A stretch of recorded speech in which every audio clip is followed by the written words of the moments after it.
There's a cat over here. There's a cat over there. And the wrong one died. And the wrong one died.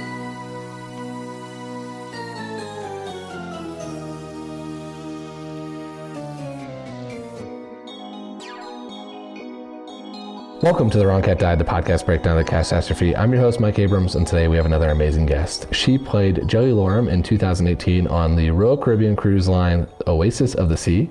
So welcome, Jackey Good, and thank you for joining me. Thank you. This is exciting. Yeah, I'm excited to have you on. I love talking to Jellies because usually Jellies agree with my thesis. So I'm hopeful that I'm going to get a Gus answer today when we get to that part. But before we get to Gus, the Jellicle choice and everything else, I always love to start with your cat's history. So take me back pre getting on the boat, pre signing this contract, pre going on as Jelly. What was the first time you experienced a show and what were your thoughts? Sure. Okay. So when I was about 10 or 11, so this would have been 96, 97, I saw Cats on the national tour in Binghamton, New York. And I was enthralled, but thoroughly confused. I kept asking my mom, I was like, what is this? What is happening? I mean, I love this. The music is awesome, but like, what is this cat? Who is this person? Explain it to me. And she was like, honey, I don't know. I have no idea. Like, it's cats dancing around. Like, I got nothing. So I listened to the cast album ad nauseum over and over and over again, trying to put the pieces together and figure out this show. And I could only guess. But I was really, really into it. I watched the 98 film, loved it, wore out the tape. And I even, in 7th grade English, we had to memorize a poem and then perform it, recite it in front of the class. And I cheated a little bit and did the naming of cats, and I did it word perfect. I was so excited and, performed it, and my teacher loved it, gave me an A, and I was, totally cheating because I just knew the poem already and I just loved it so much. Sorry, Mrs. Grantier. I love it. So yeah. And so then middle school ended, high school came, I got into different musicals. I learned more about other things and kind of moved on. And by college, I was thoroughly embarrassed and never admitted to anyone that I liked cats. And then I had one of my closest friends was in the national tour and several other regional productions. And I went to see her a few times to support. And when she announced her retirement, she was also a Jelly. And she announced her retirement from Cats. And I was actually quite thrilled and relieved because I was like, okay, well, I don't have to see Cats anymore. Because by that time, I was like, it's kind of cheesy, the dancing is great, but whatever. So then, fast forward to auditioning life. I auditioned for a different theater, and the casting director basically said like, well, not for this one, but I want you to come in for Cats next week.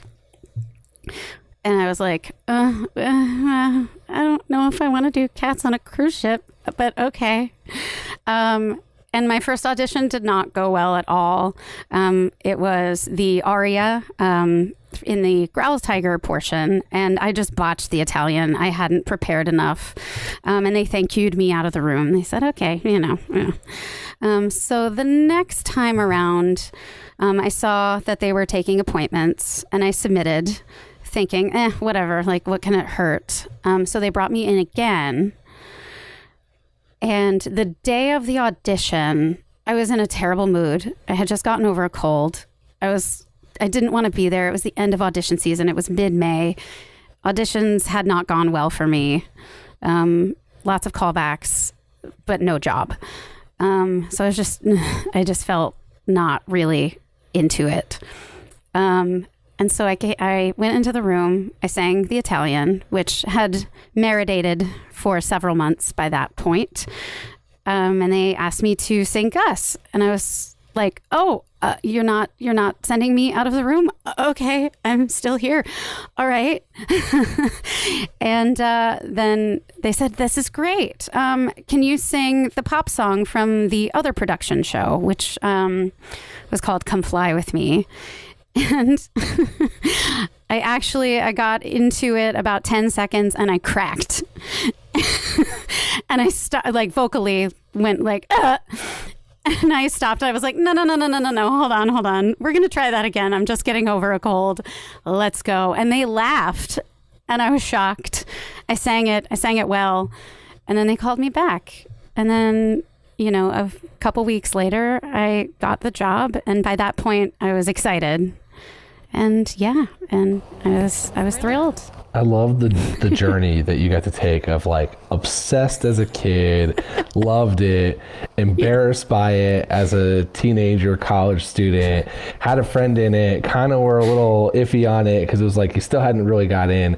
Did you then, I guess this is maybe jumping ahead, but now it seems like everyone who's been in it is indoctrinated into this like family and you become obsessed. Like, are you full circle? Like, are you back to the child you of now where you're like, oh, I get it. I'm obsessed with this still? Absolutely. Yes. I am fully ingrained, fully into it. I loved it. It was probably my favorite show that I've done to date. And I've done quite a few at this point, but I was in it and I was like, this is where I should be. We started music rehearsal, day one of Cat's rehearsal, and I opened the score and we started learning the music and I was like, oh my God, I know every single note. Like, I don't need to do any studying. I know every single word. I know every single note. Like, great, done. Perfect. That's awesome. It was all still in there. Yeah, your seventh grade teacher coming back to her being like, this was practicing for life. This is truly setting you up for your future.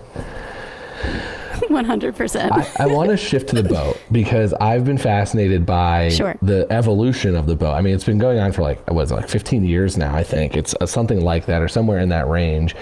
And it's changed now to a 90-minute version. And I've talked to people who've done both sides of it. And you're on the full, we're doing the full show, two times during each cruise.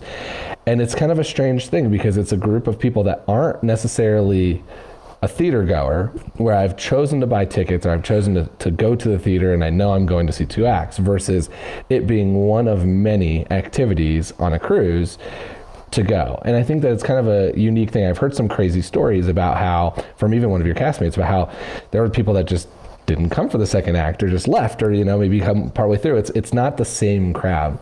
What was your experience like as you did, your time on the boat?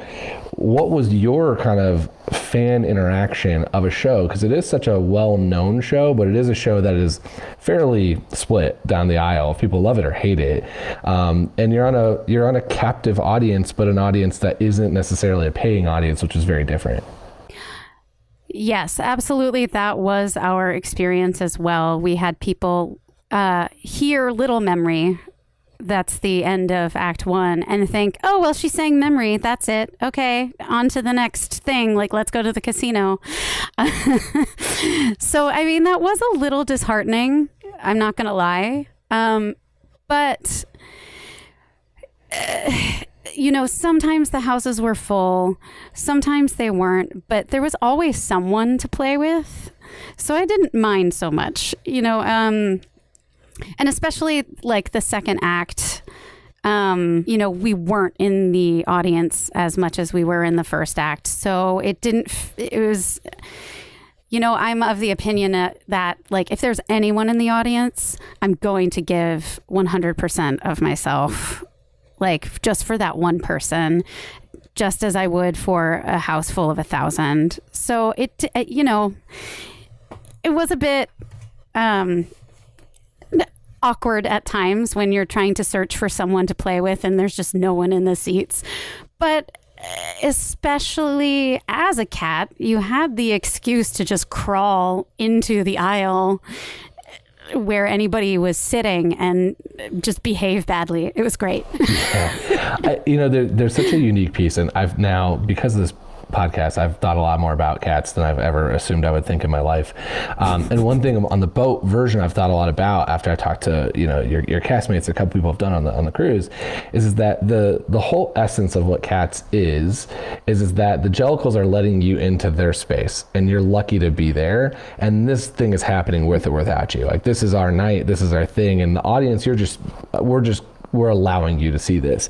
And so as I hear you say that, like, as long as there's one person there, you're going for it. It kind of almost embraces the show, which is that if you are taking your character in the experience it's supposed to be, you're actually not singing for them. You're singing for your tribe, and they're just lucky to be there. And so it's kind of an interesting way to hear you say that, because it's something that I've thought a little bit about the cruise, where, especially in the pre-90-minute version, where there was, I think, more cases of people, the second act being less full, it almost kind of embodies a little bit of that, which is like, we're still doing this because this is our sacrifice and this is our cult tribe and our thing we're doing tonight. And you, whether it's 1,000 people and everyone on the boat's coming to see it, or the two of you over there are still seeing it, we're doing it. And I kind of love that. I love that as well. 100%. Totally. One thing that's super fun for the boat, it sounds like there's a lot more weird experiences. So do you have any fun, do you remember any funny stories of different, like, crowd interactions or different things that happen just doing it on a cruise ship? Oh, well, let me think about that. I mean, definitely doing it on a moving stage was interesting. Sometimes you would leap in the air and the actual stage would move and you would not land where you intended to.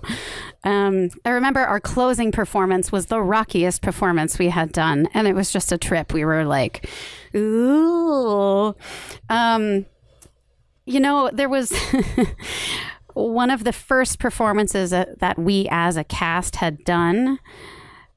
There's a moment where all of us are standing on one leg and looking at Monk, and a big wave hit. And I mean, as a cast member, I was experiencing it, but on the outside, I can only imagine seeing a stage full of cats just go whoosh and lose their balance. I mean, every single one of us lost their balance. I mean, eventually we got our sea legs, but it took some time. Yeah. There's a lot of that kind of stuff. The rake stage is one thing I didn't know about as a non-performer that kind of fascinated me. But a rake stage is nothing compared to a moving ship and, like, the actual stage moving within waves. So yeah, that is, I'm sure, took some time to get used to, and then figuring out where to, like, be safe and make your moves and not make moves, and took time to accommodate. Oh, definitely. And we did have two versions of the show where we had, the B option, which mostly entailed the tire not rising to the Heaviside Layer. It just stayed where it was. And we just shoved Grisabella up to the Heaviside Layer with our arms as she smiled. Was that because of waves? So, like, you had a B option when it was basically unsafe to send her up?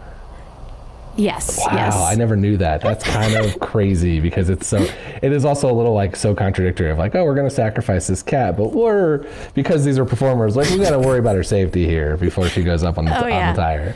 Oh, absolutely. And the tire had a lot of technical issues. By the time we got there, it had been on the ship for years, so things were not as spry as they once were. So we did have to do the alternate show a few times to accommodate the tire. Yeah. Sounds like they haven't fixed not the tire only because since. of waves, but Really? Yeah, I've talked to a few, one of the 90-minute grays, a recent one, I think maybe 2 groups ago, and she got stuck, and she got one time they crashed her, and so it sounds like the same tire is still there, and they're not doing the B version enough as they need to. But we'll send this episode and other previous episodes to Royal Caribbean as a reminder that maybe someone should go fix the Heaviside Layer for them. Oh. Well, I remember the lore was that the ship was built around the tire. And in order to get the tire out, I mean, don't quote me on this. I mean, I know I'm on a podcast, but I mean, this may not be true, but the lore around the ship was that when the Oasis of the Seas was built, it was built around the tire, meaning the tire was in before the hull of the ship was placed.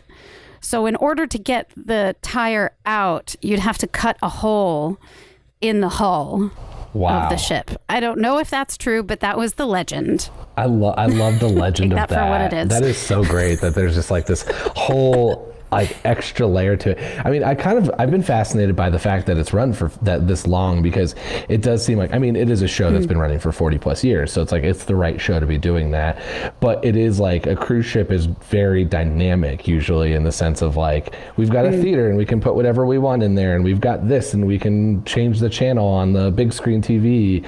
And this is now hearing that there's, whether it's factual or not, I don't know if we'll ever get a true answer, but the fact that an entire set design was built around the ship is commitment that this show's going to run on that cruise ship for as long as that cruise ship goes. Yeah. Yep. That is super fun. There's another piece that I've kind of found super interesting on the cruise ship version is that because it's, I think you do it twice, right? Or 1 or 2 times per group. That means you had other responsibilities on the ship. And there seems to be some like differences in fun between the cast, because singers had a different idea than dancers. And then there's ensemble versus like the main singing cats. So what was that like? And was there any like challenges with that by having such kind of like a diverse set of jobs you had to do, but that varied heavily amongst your cast? Yes, I had the least amount of duties to do on that ship. Again, the theory was that the woman who played Jelly on cast 1 was a West End like dame, and had said, I'm not doing this, I'm not doing this, I'm not doing this, and I'm not doing that. And if you want me, you will remove these duties. I will not be doing them. And they conceded. And so therefore, every following Jelly had that same track. So we did 3 shows a week. I believe it might have been Saturday, Sunday, Monday. I think so. The cruise, the turnaround day was Saturday. So we did day 1 of the cruise, day 2, and day 3, I believe, if I remember correctly, which I might not be. And then we did, I did a jazz set with our old Doot, and a Broadway set with old Doot, Grizz, me, and the Gus, in one of the venues called Jazz on 4, which was much more of a 54 below type space. If you're a New Yorker, you know what I'm talking about. It's kind of like a cushy cabaret space. And that was it. I didn't have to do passenger drill. I didn't have to light or costume or do anything else. I had a 4-day week, and then I spent the rest of the time in my very beautiful cabin with a giant porthole.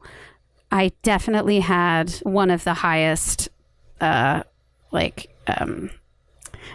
best gigs on the ship. But the others weren't so lucky, and I was very aware of that.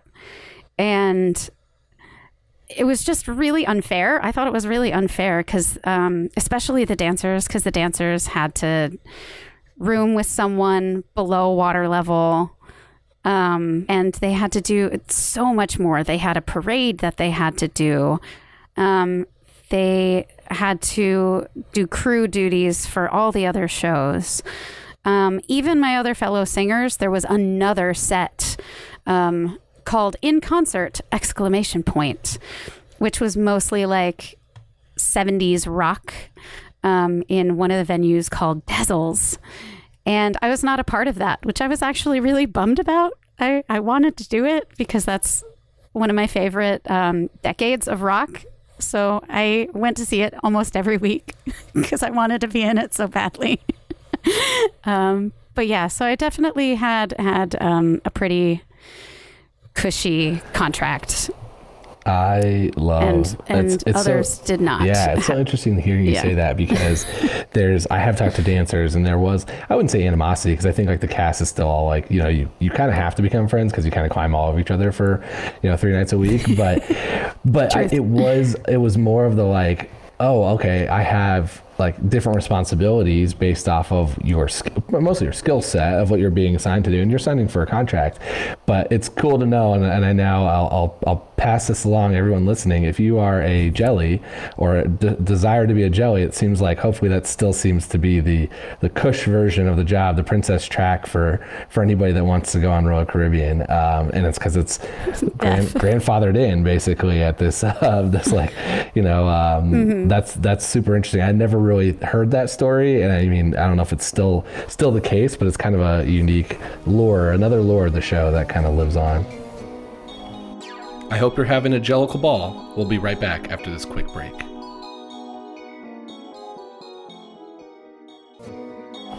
I want to shift to some cat like backstories and theories, because even though you were Jelly, I know that you did understudy for Jenny and Grisabella, or you were able to go on for all 3. And so I want to hear just a little bit about what were your backstories for these cats. Like, what did you have to add to what you were told, or what did you think about starting with Jelly of like, this is what is I need to play as her every night to give the depth of the character beyond what was given to you?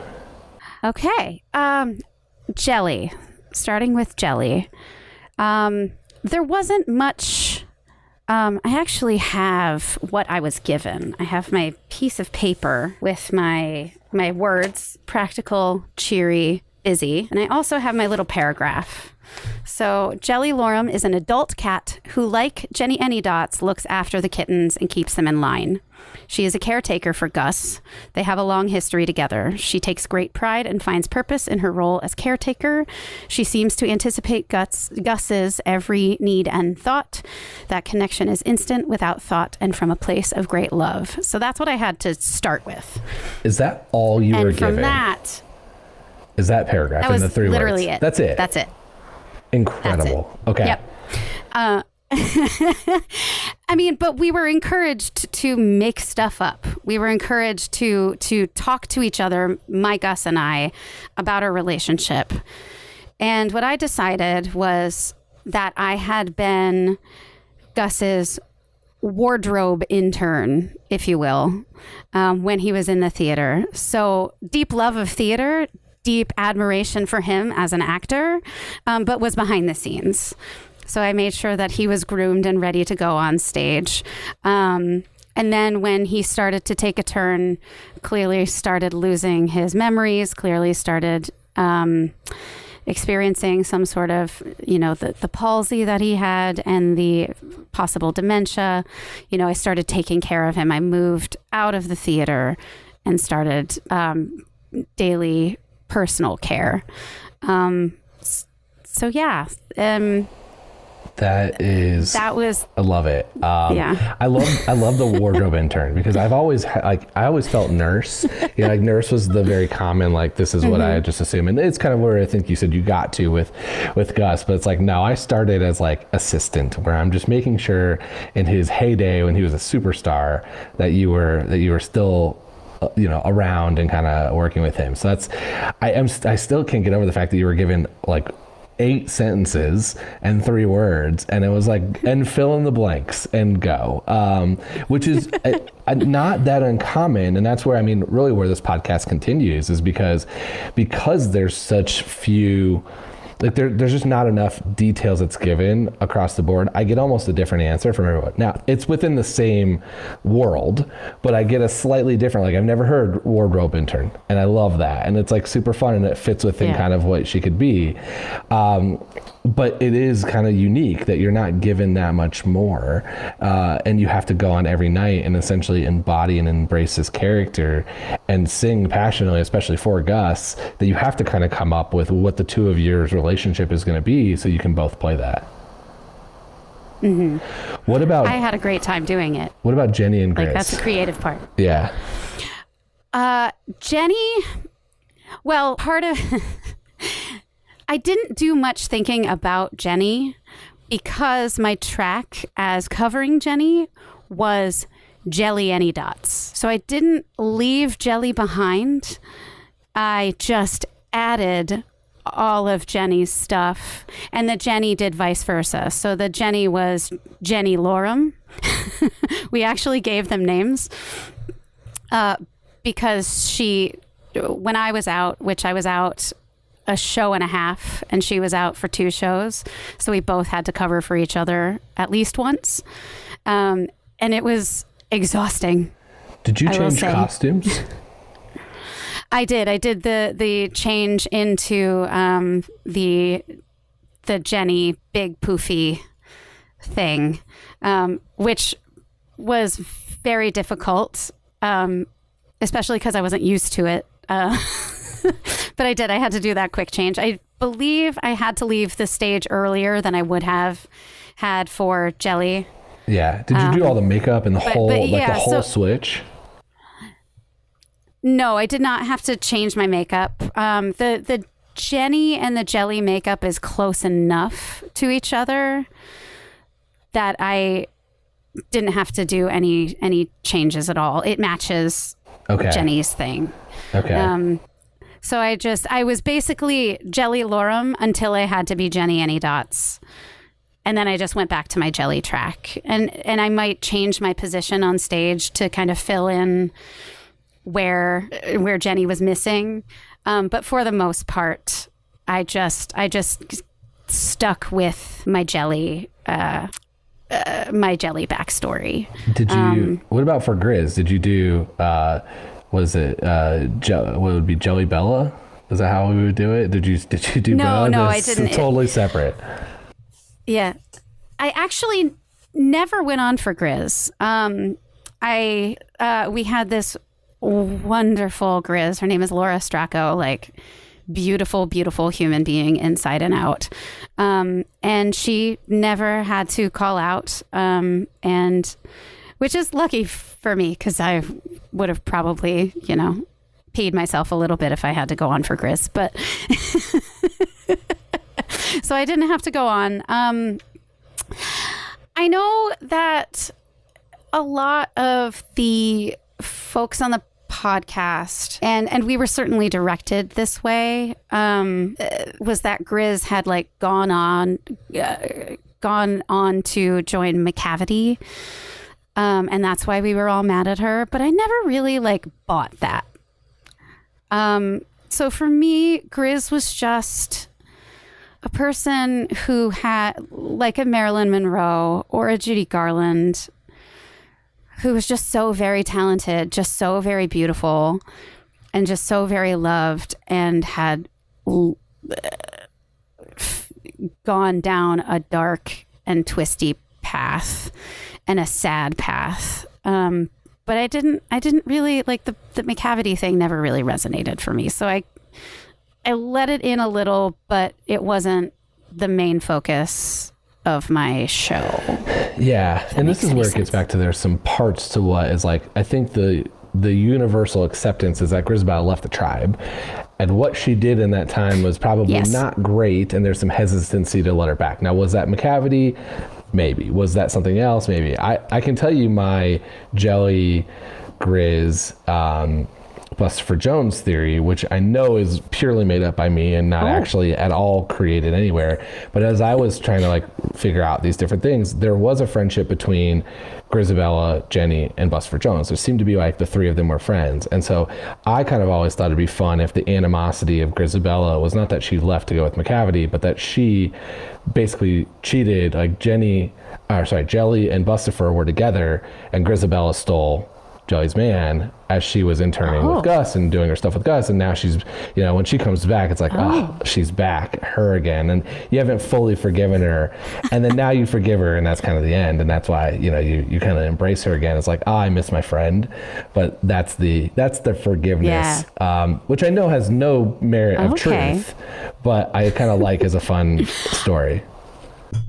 Yeah, I mean, that is really interesting, and I like that interpretation a lot. That's not at all what I played. I don't think anybody plays it that way. I played... I mean, you could. That's the beauty of the show, is that there are very strict parameters in certain things, but there are other things where you just go wild, like have fun, enjoy. But for me, my Jelly was owned, and she had been fixed. So she was not interested in any boy cats whatsoever. And she didn't have any kittens of her own. So she was Aunt Jelly. And Bustopher Jones was Jenny's. And it was a big source of teasing that Jelly would tease her best friend Jenny for just falling over Bustopher Jones. Like in a loving way. Like Jelly loved that Jenny was like completely enamored by Bustopher. She thought it was cute and she thought it was funny. That's fun. I don't think I've heard that one before. As far as Grizz is concerned. Yeah. That was, like I said, you kind of, you get to play, you get to make it up as you go along. And this was certainly not fully formed like day one of rehearsal. This is how the cast dynamic revealed itself as we went through. We just decided that most of the kittens were Jenny's because she's just the motherly cat. And it was, all of our kittens were like, hey, Mom. Yeah. Hi. It's Jenny's mom. And I think you can get a little of like, if you want to have a darker version, you can have Grizabella be mom of a couple of them too. And it's like the abandonment piece of maybe Demeter or maybe Victoria or something like that. But you're exactly right, which is there's just not a lot given. There's not enough spoken word of this. There's not enough like true direction. Like you read the whole paragraph you were given. Like you read that in 30 seconds or less. You have to fill in the blanks. And so it does become your castmates, that you become friends with and people who are on off. And I've even seen, like, as I've talked to more people, it's like people are friends before they become on the show together. And those cats aren't supposed to be friendly. And it's like just hard for them not to have chemistry on stage because they have chemistry off stage. And that's how some of these headcanons and these kind of lore start, which is what allows me to make up stuff all the way in between, which is what I have absolutely loved about this. Yes.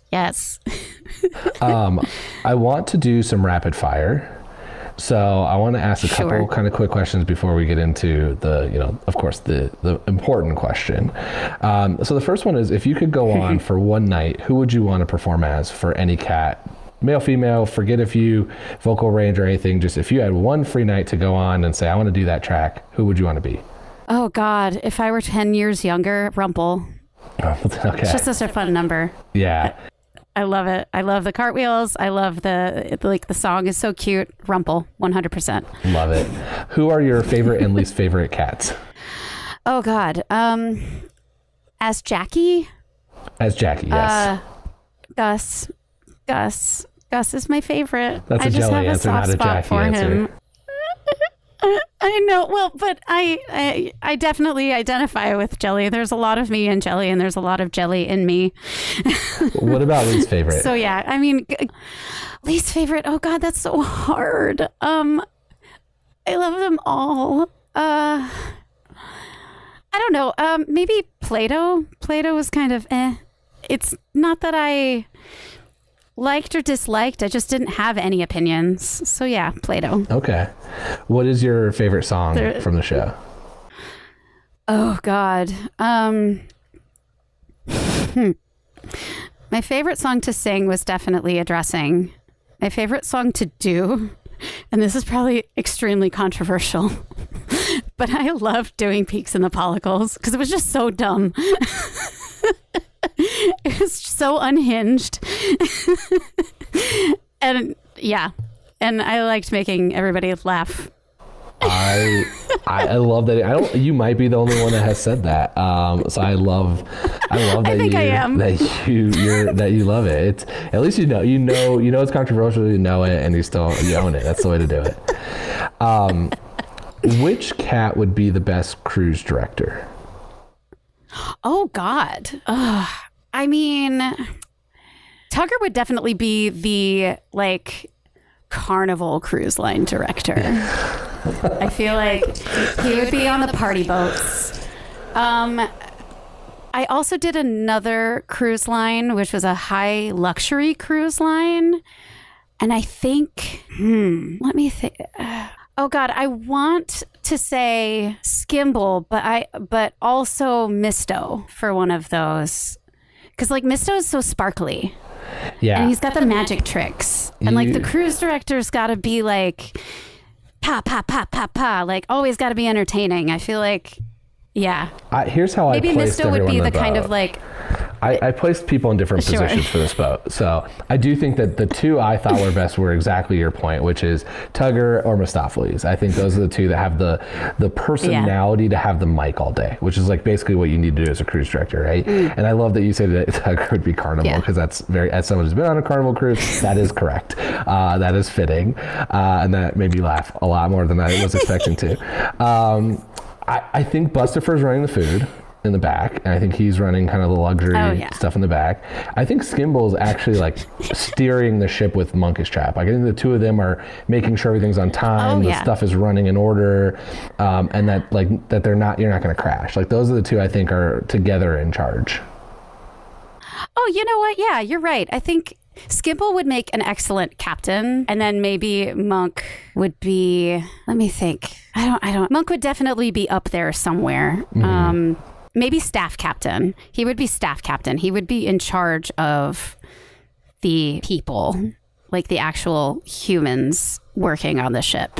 Yeah, I've got a few more. If that makes any sense. I think Jelly's doing daycare and running the water aerobics for all the older people doing the stuff in the back.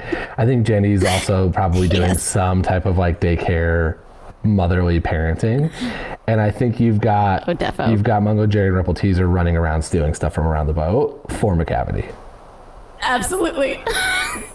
And then I think Bomb and Demeanor are doing your dance. They're your dance numbers. They're the ones that are kind of doing all the dance behind the scenes and keeping everybody energetic and running the yoga and the gym and all that type of stuff.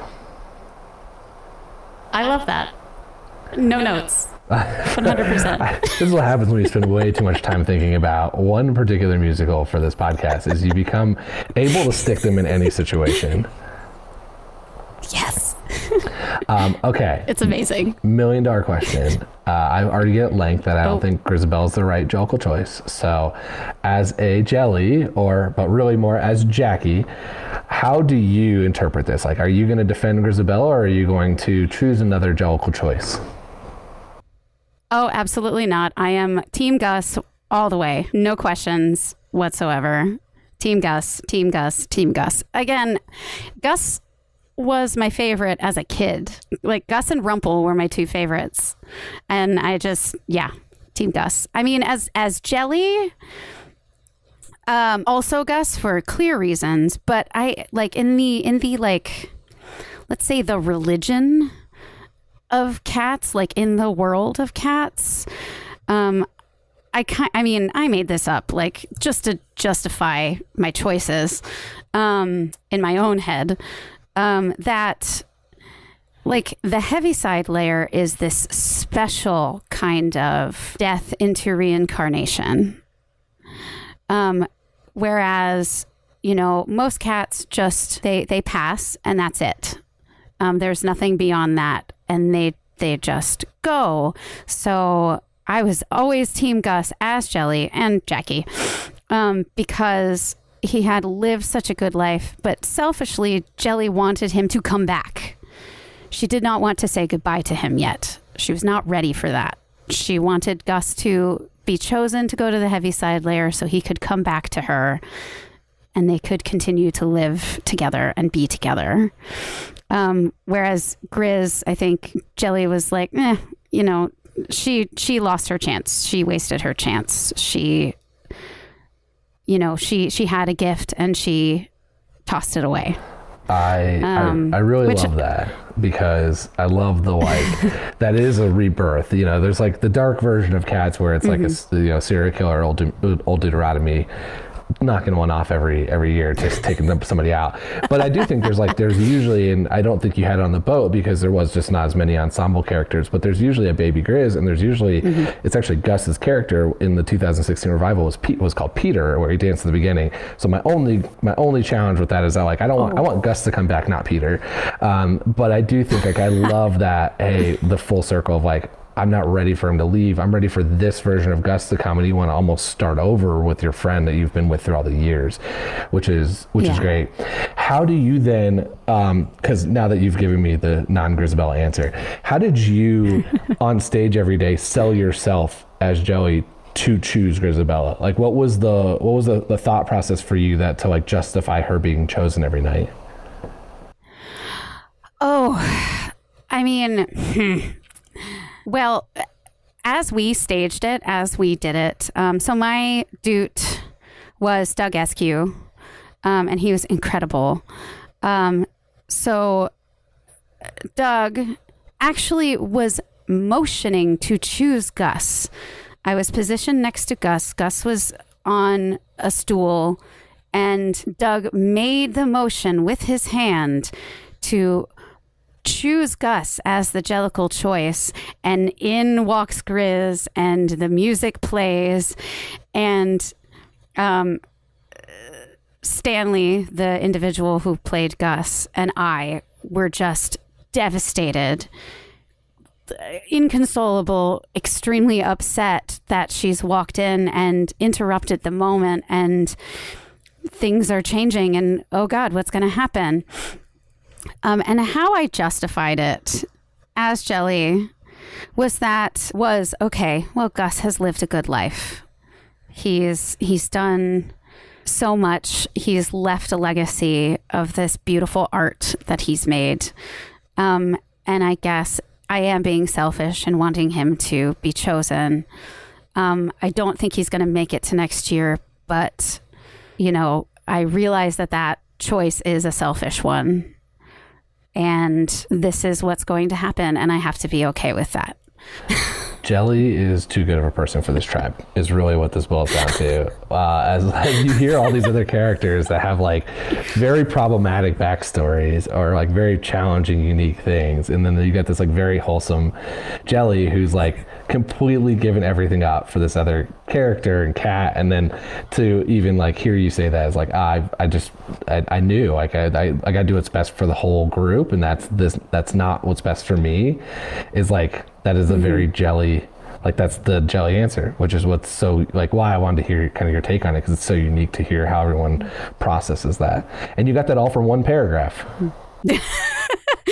Again, it took some time to evolve. You know, the first few weeks of rehearsal was just getting the steps.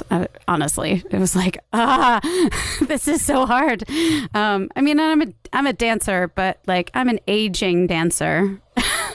And learning the steps, and my knees and my hips and my back were not terribly happy with me. But again, this took some time to kind of figure out and evolve. And even up to the last day of performances, I was still trying to figure out new things and like decide on stuff. Yeah. I love it. Well, this has been so fun. Thank you so much for humoring me and giving us great stories and answers and some things I never heard.